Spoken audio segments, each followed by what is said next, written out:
Hundreds of years ago, a Sassanid general was passing by this region, and he drank water from a well, where he found the water cold and pure. So he ordered to build a city around the well and call it Noshabad, a name that relates to the pureness of water and also the Persian king Anushirvan.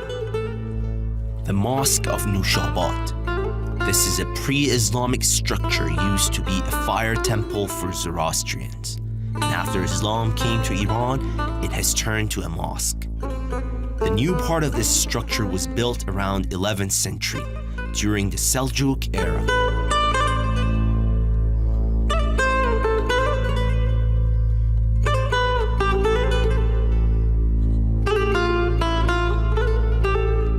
The mosque has two imams, which are most commonly associated with Islamic architecture, and decorated with calligraphy bands, glazed tile work, and geometric designs. One of the greatest and strongest fortresses in the center of Iran, which was built by clay and bricks in a 1-hectare area. This is called the Brick Fortress, which was built 800 years ago on the east border of Noshabad to protect the city and its people against any foreign attack. Walls with 5 meters thickness and 9 towers around the fortress, with brave soldiers in them, were all there to protect people's valuables and their families. But of course, people of this region were smart enough to think about other means of protection. And here comes the secret of Noshabad.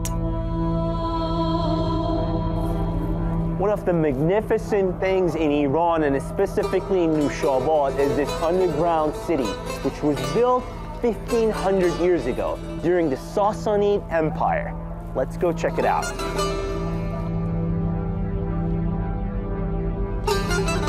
The underground city of Noshabad, or OE, is considered one of the masterpieces of ancient architecture. واقعاً بی‌نظیره. یعنی علمی که الان برای ایجاد مترو یا سازه‌های زیرزمینی الان احداث میشه، اون زمان ایرانیان تو نوشاباد سند داریم این مجموعه که بوده، واقعاً دقیق هم بوده، با محاسبات ریاضی دقیق، با امکانات پیشرفته. یعنی این نبوده که ایرانیان در مقابل حجم دشمن تسلیم بشن یا در زمینگیر بشن. این سازهای پناهگاه زیرزمینی گوشه یکی از راههای جاده ابریشم تجاری نشون میده که قدرت ایرانیا خیلی بالا بوده. تسلط چون برای دفاع و برای پناه دادن و برای جلوگیری از حمله هجوم ناگهانی دشمن خیلی بالا بوده، از قبل برنامه‌ریزی میکرد.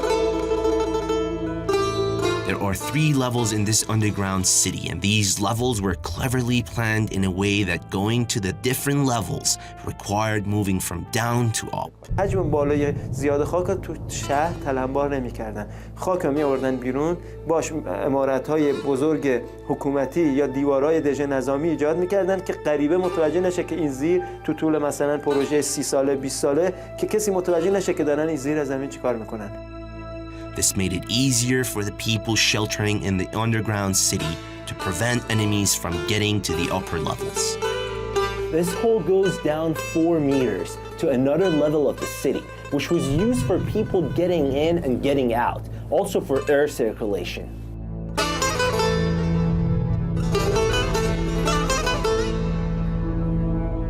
Another interesting feature of this architecture is the curvy passages that made it possible for the inhabitants to ambush enemies.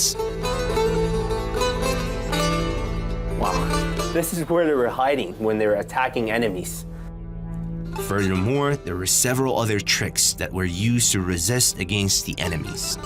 Everything in this underground city was built to protect people. As you can see, I'm hiding down here. So if the enemy was coming to the room and looking for me and touching the walls, and it's dark, so he can't find me, and I can easily escape through this hole.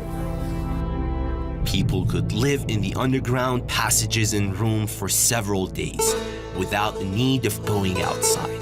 1500 سال پیش مهندسایی که این شهر زیرزمینی احداث کردن از طریق لایه برداری از خاک یک پلان نشون دادن که خاک شناسن، زمین شناسن، مهندس کشاورزی هن و واقعا از لحاظ فنی و مهندسی هوش ذکاوت بالایی دارن. بر همین خاطر حفره‌هایی که داخل این خاک هستش نشون دهنده اینه که یک زمانی ریشه درخت‌ها تا 20 متر عمق زمین می اومده پایین، سوراخ خشک می‌شده، موریانه می‌خورده و همین باعث می‌شده اکسیژن هوا وارد بشه، دی اکسید کربن خارج بشه. This is kitchen area, and down here there was an oven and a chimney which is connected to other people's houses.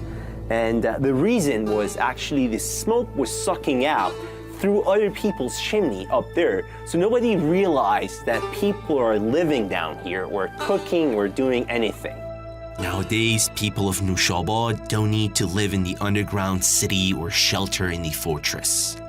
They live in peace and remember the old days with all secrets and mysteries. Shahryar Azimi for Iran.